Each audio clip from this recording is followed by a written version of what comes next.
Hey everyone, my name is Yarrow and you're listening to the DIY Small Business Podcast. Thank you so much for joining me and also for your patience. It's been a little while since my last episode, and you might have heard that I broke my leg on New Year's Eve, so I'm still taking it pretty easy and I'm not as fast as I usually am with new episodes. But I'm excited for this year. I have good ideas and I'm doing another interview today, for example, that I'm excited to share soon. So it will all come. Trust the process. And also, it's given me so many thoughts around how do we build more resilience into our businesses, because I'm really relying on this kind of groundwork that I've done for myself in the last 2 years at the moment. And I want to share some ideas and resources around that I hope might be helpful for you as well, as we all are navigating pretty uncertain times at the moment. So before I begin, just a few small updates. The Embodied Business community has sold out last month, and really grateful for amazing people that have joined us. And yeah, we have live calls almost every week, workshops, co-working spaces, really good discussions around things like pricing and accessibility and marketing that feels good and all that kind of stuff. And we're going to open 15 more spots again later in either late April or early May. I haven't decided yet, but if you're in the newsletter, you'll be the first to know. Otherwise, I'm booking further into the future for web design projects. So at the moment, I'm booking for May, and that's just because, again, I'm taking things a little bit easier. I'm doing just one project at a time, and I have some ideas around restructuring in my business that I also want to give some space to. So if you're interested in working with me in the summer, do reach out now, book a feeler call, and we can talk about it. All right, so I've already mentioned the word restructuring and evolving. I'm approaching my 6th business birthday in just 2 weeks, which I'm really excited about. And I'm going to record a kind of bigger, looking back at the past 6 years kind of episodes around that time. But for now, I just want to say that this is such a great milestone to reach. As you surely know, not many small businesses make it that far, and it's also been a really tricky time in some ways for many industries, not necessarily including the web design online space, but generally it's been a wild year, and I'm just so glad that we're all still here. You are still listening. I'm still moving and shaking things in my business despite my broken leg, and that is just something to celebrate. I think that's really important. And as I kind of am home now, I haven't left my house in 5 weeks, and cannot walk and won't be able to walk for another few months. I'm obviously thinking a lot about, how can I create spaciousness for myself right now? And how can I make sure I'm still being creative and responsive and open rather than just reactive to these different kinds of crises between the pandemic and not being able to walk and all that kind of stuff. And I want to talk about how, what I've done in the past 2 years, not necessarily to prepare for this particular kind of situation, but just generally for myself to create a base of stability that I can now lean into. And so as I share kind of what comes up for me, I invite you to maybe even visually or at least in writing, map out what comes up for you, because these are really key questions in your business, right? They're not things that you just want to do kind of like in a 2 minute thinking out loud kind of situation. This is important stuff. And so the first question I want to share with you is, in what ways is your business vulnerable?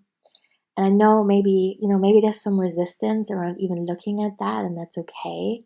But give it some thought, really, and ideally maybe make a mind map or a beautifully colorful illustrated map. Talk to a friend, really think about this. And I'll share a little bit of what comes up for me, that I've identified as kind of vulnerabilities in air quotes, though I don't see them as something negative. I feel like I have a good relationship with that word. And if you don't feel that way, maybe choose another word. But anyway, one of the vulnerabilities in air quotes in my business is that I don't really have a team. And so if I get sick, like I did when I spent 10 days in hospital at the beginning of the year, it's not that easy to delegate stuff very quickly. And there's not a team of people that's kind of really in the depth of my work, having all my passwords, having access to my email inbox, all that kind of stuff.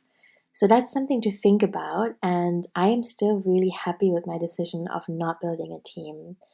I'm not really good at delegating, and I know that's something that I could learn and it is important. And I'm here for the emotional labor of that work.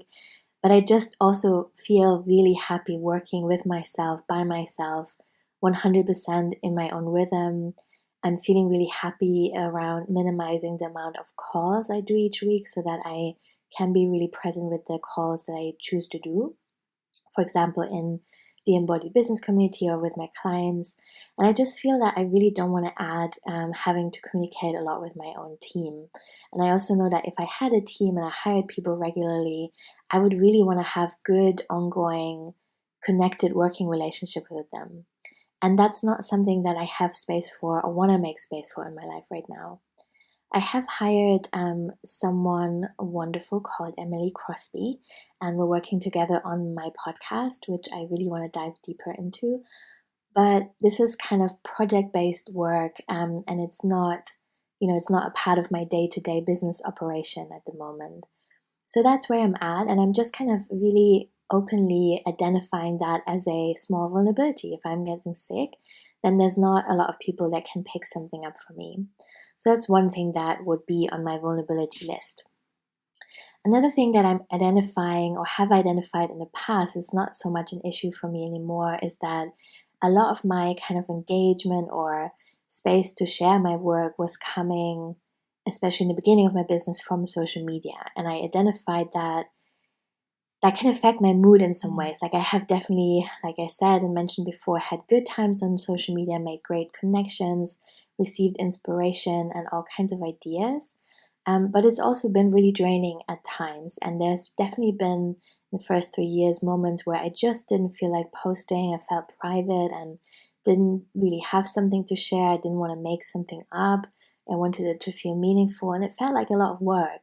And so back then I identified that as a vulnerability that I really wanted to kind of resolve in some way. And there's several things that I've done around that. For example, podcasting, writing my book and my other business, really building my newsletter list, and making sure that social media was never the only space I shared my work in. So this is kind of also around, I think, diversifying the kinds of spaces that we inhabit and really being mindful with how and where we're spending our energy and how that's feeling for us as people, who are people within our businesses, which is so important to remember. Another thing that came up for me is the amount of structure that I need really shifts and changes. And so I think in the beginning of my business, I was much more focused on linear progress. I was making goals based around what I've seen other people do. And, I didn't really make a lot of time for rest and downtime and just having cycles of joyful stagnation, I almost want to call it. And I'm doing much more of that now. And that really feels like a big piece of resilience for me in my business. And so I think goal making, that's really important to me. But I have kind of found my own way of relating to numbers. 2 episodes back, you can hear me talk more about numbers and how I relate to them in my business. And that feels really important to me. It has eliminated a lot of, I don't want to say negativity, but just complicated feelings that felt like heavy weight I really didn't need to carry around with me. Another thing that's probably true for not just me, but a lot of people is that there's a vulnerability in having a good chunk of your income come from services when you're getting sick or for whatever reason you can't work or need a break. And that is true for me. I still really love my one-on-one web design work. I certainly want to update my web design course when I have time, probably next month. But I really still love working with people one-on-one. I love supporting them with business mentoring. I don't offer tech support to non-clients anymore, but that's for a different for a different podcast episode. So I love this work, but I'm obviously also noticing right now if I can work less, then there'll be less income. It's very simple. And so insurances in the last few years have become a bigger focus for me.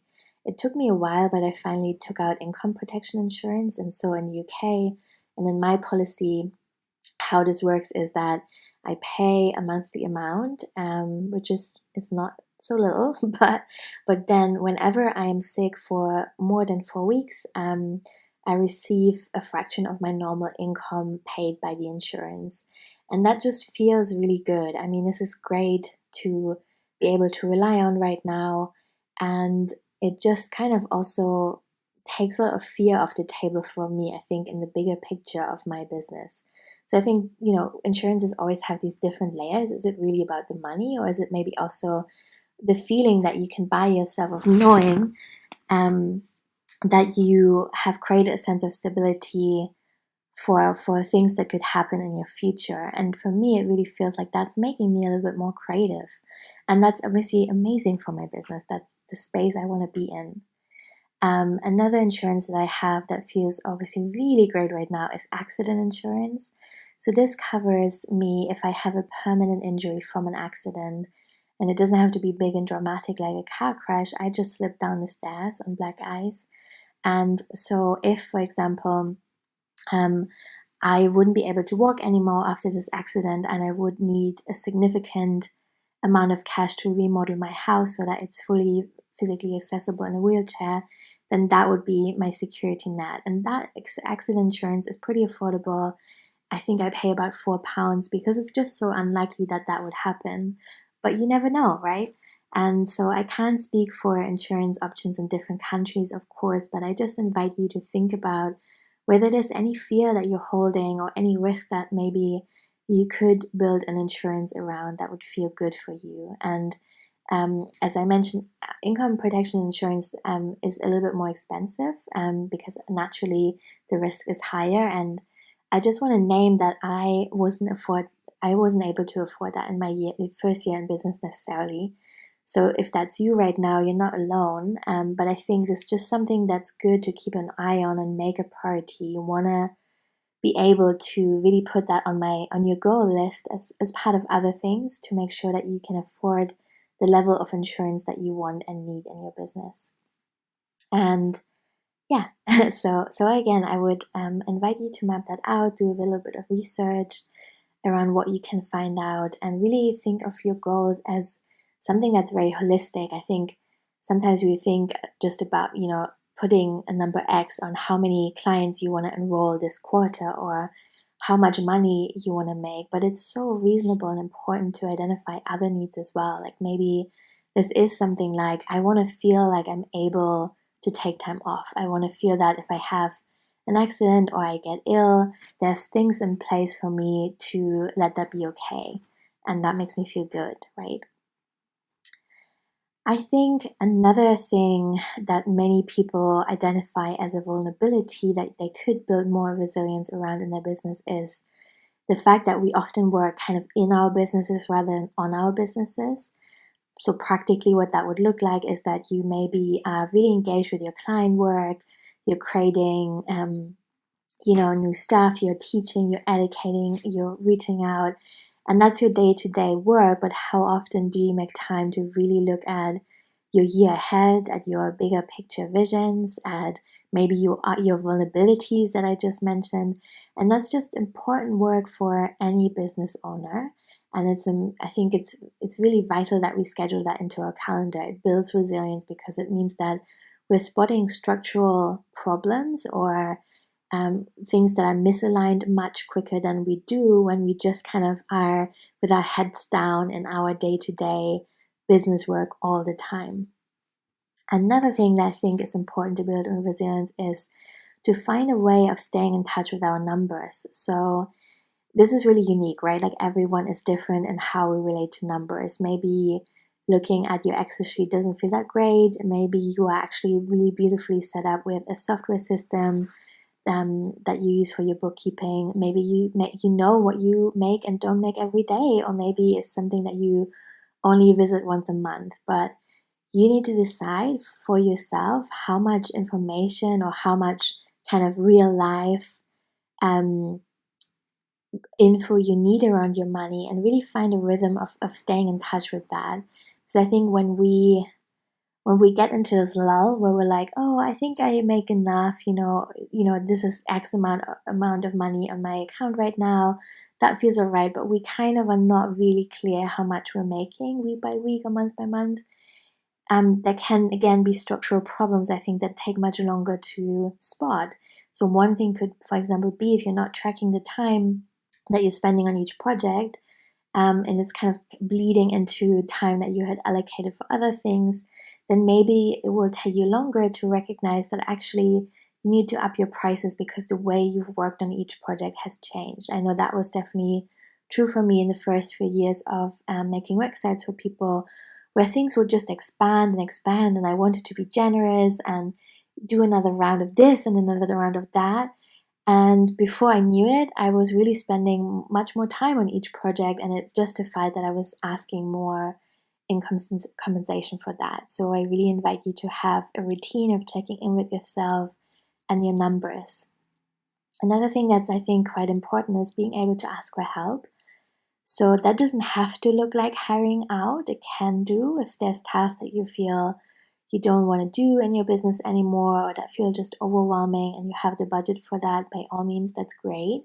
But it could also look like just swapping logins with someone. So when I was in hospital, for example, I had a live class scheduled that week, and I luckily had a friend that I really trusted and shared my password with, and I just messaged her and said, hey, can you log in there and just leave a message for people to know what's going on with me? And yeah, that was heaven sent. And it's also made me think that, the next time this happened, I actually want to have a real system in place where maybe I message just one person, and she has all my logins, totally trust her. And then everything, the most immediate stuff will be taken care of. I mean, hopefully I won't have to go back into hospital anytime. I don't plan to have any more accidents, but you never know, right? And it might feel really nice to have that in place for you as well. Another area that's good to think about, I think, is building in different income streams in your business. So obviously the pandemic has changed so many things for so many of us. Real life interactions are just far and few in between. Many people have needed to cancel local classes or retreats or just in-person work that they would have usually done. And so I think now more than ever, it's a really good time to think about different income streams that you have. Is it just one-on-one services? Can it be online and local? Are you maybe wanting to teach classes? Do you maybe want to weave some products into your business that you're shipping? So really mapping out where your money is coming from right now and what would happen if one of those income streams would fall away. Maybe that's a scary thing to think about right now, but if you have the capacity and the headspace, I really invite you to just explore that a little bit more. And then finally, what I want to share is that building a newsletter list, and I have shared many episodes about this, is so important because it's a resource and a way to connect with people that is really resilient, because it doesn't depend on the algorithm or the rules and trends on any kind of platform. It just gives you a way to stay in touch with people and share what's going on for you in a way that's pretty intimate, because our inboxes are kind of sacred, right? And that also gives you so much space to express yourself in the way that you want to express yourself. You can embed videos, you can record audios, you can make graphics, you can really just make your newsletter completely your own, and I think that is quite special. So to recap, I'm really inviting you to make time and space to think about vulnerabilities and how you can build resilience around them in your business, and that could look anything from asking for help, sharing your password with a trusted person, thinking about income streams, thinking about insurance, thinking about just making a space for yourself to be human in your business, to need downtime and to have periods of rest and rejuvenation. I really wish that for you and for everyone. And I hope that this episode has been helpful.